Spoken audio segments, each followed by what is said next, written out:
In this introductory video, we will explore the fundamentals of working with Fusion. We will start by creating a composition, loading footage, setting our frame format preferences, affecting the footage with a tool, then saving it to disk and performing a final render. Before we create a new composition, we should explore the preferences used when creating a composition. Select File and Preferences to display the Preferences dialog. Note that the Preferences dialog currently has a single entry in the tree on the left-hand side, labeled Globals and New Flow Defaults. The settings in the controls below are either global to everything that happens in Fusion, or are used when creating new compositions. Let's examine the Frame Formats panel of the Global Preferences, which is currently set to the default format of PAL-SECAM. This is the format that will be used whenever a new composition is created. Choose one of the options from this menu to most closely match the type of footage you will be working with. In the cases of this tutorial, I will be leaving this in PAL-SECAM mode. Close the Globals panel, then select File and New to open a new composition. Note that the composition appears in the Preferences dialog. Open its settings and you can see which settings have been copied from the globals into the new composition. The Frame Format panel also appears here, and is set to the default format from the globals, in my case, PAL-SECAM.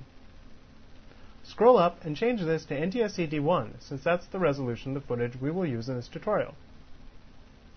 The width and the height are now set to 720 by 486, the frame rate to 29.97, and the aspect ratio to 0.9 to 1, all of which match the standards for the NTSC file format.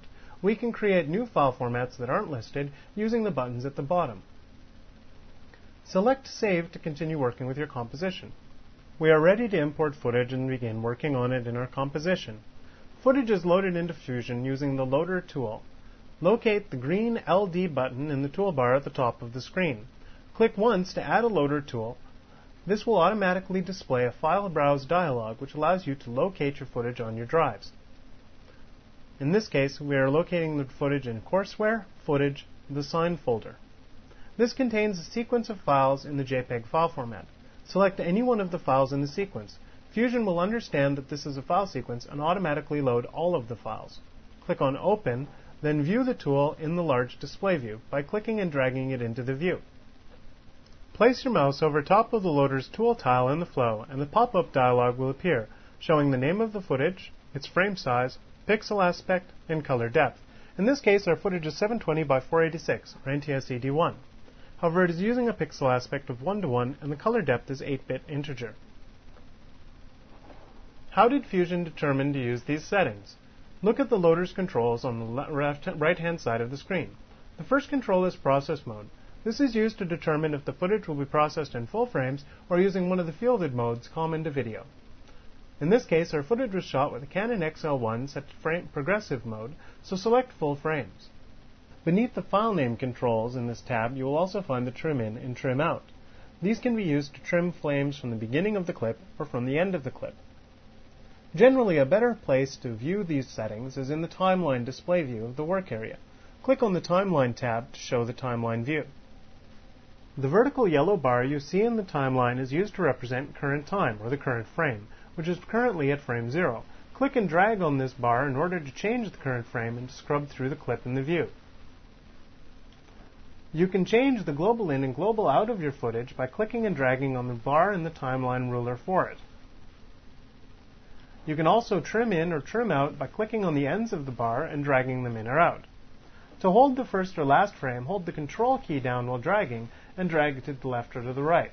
This will hold the frame for the specified period of frames, as you can see by the yellow indicator at the end of the bar. Return to frame 0 and switch to the Import tab on the loader's controls. The first option in the Import tab is the Color Depth buttons. This determines the color depth Fusion will use when processing the image. The default option is Format, which means that the file format of the source image is used to determine the color depth that Fusion will process them at. For example, the Targa and JPEG file formats are only capable of saving 8-bit per channel. As a result, Fusion, when loading these file formats, will not attempt to process them at higher color depths unless forced to, using one of the other buttons in this control.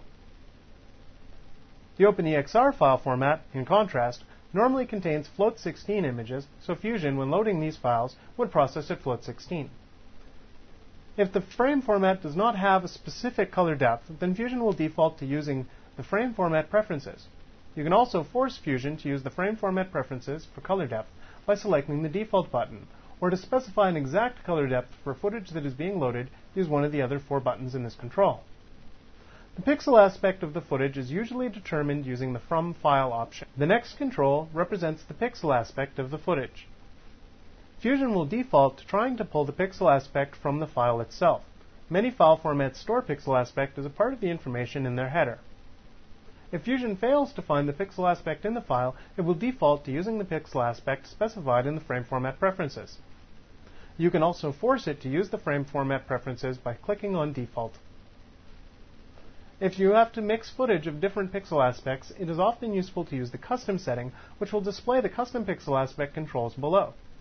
You can enter the custom pixel aspect in by hand, or right-click on the control in order to display a menu of all of the standard formats Fusion currently understands.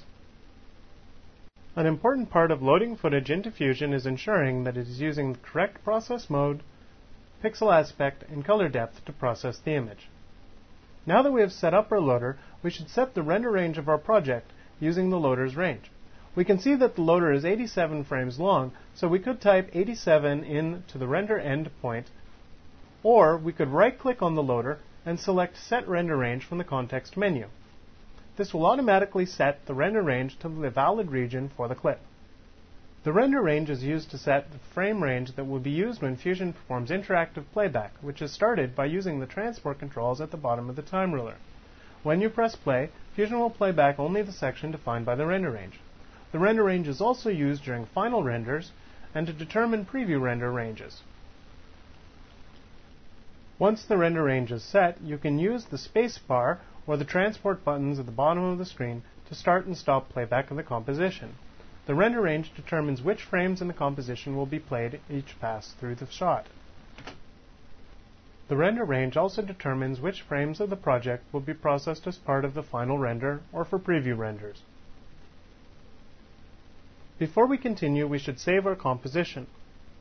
Go to the File menu and select Save or Save As.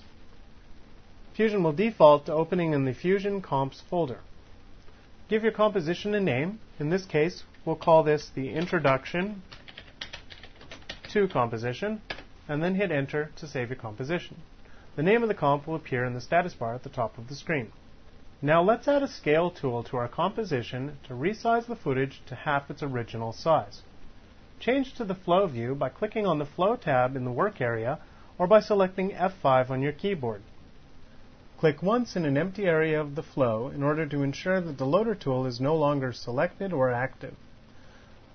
Then go to the Tools menu at the top of the screen, locate the Transform category of tools at the bottom of the menu, and find the Scale tool.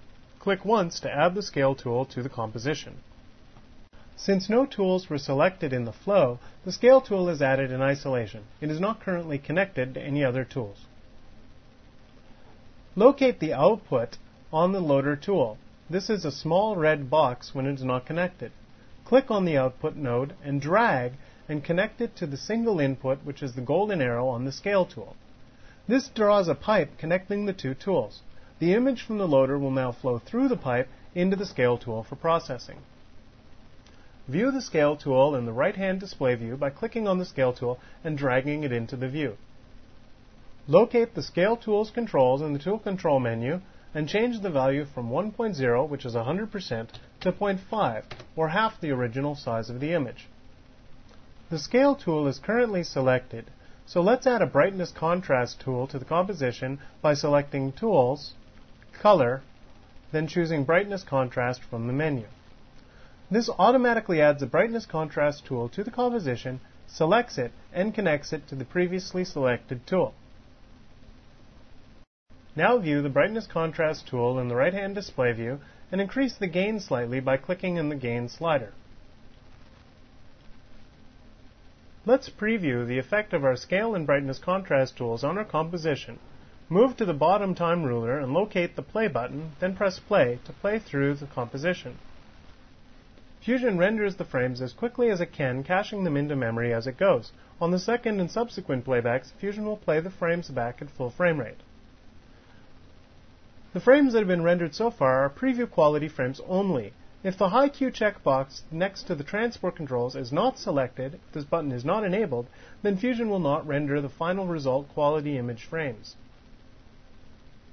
Normally, interactively, the High Q checkbox is left off and only enabled to check individual frames while you're working.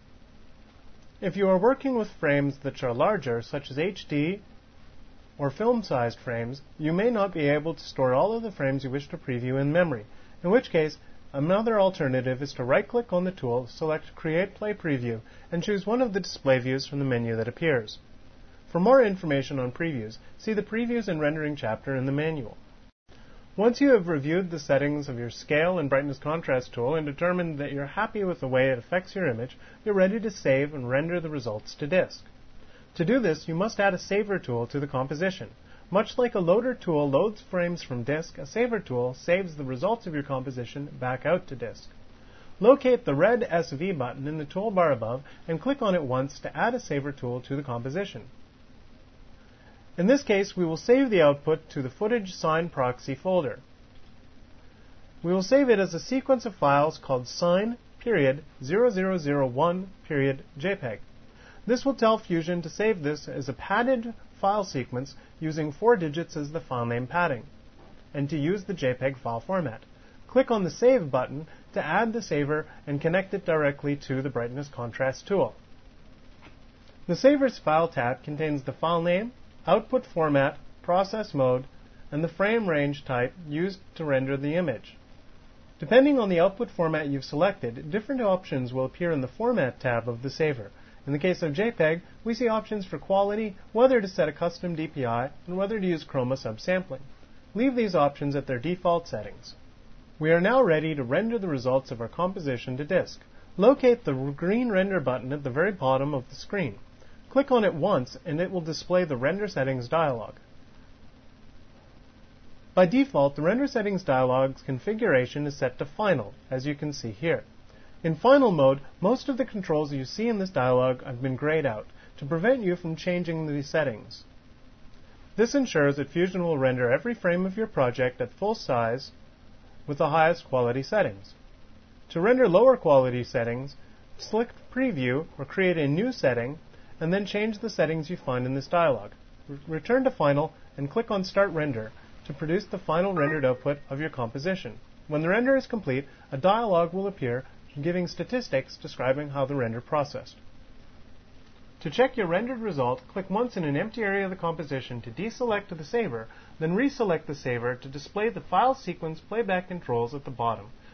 The Saver tool has now detected that the frames have been rendered, and clicking on the Play button in the very far right corner will cause Fusion to produce a file sequence preview in the left display view. You can use this to confirm that the rendered result is what you were expecting. This concludes the second portion of our introductory courseware video series.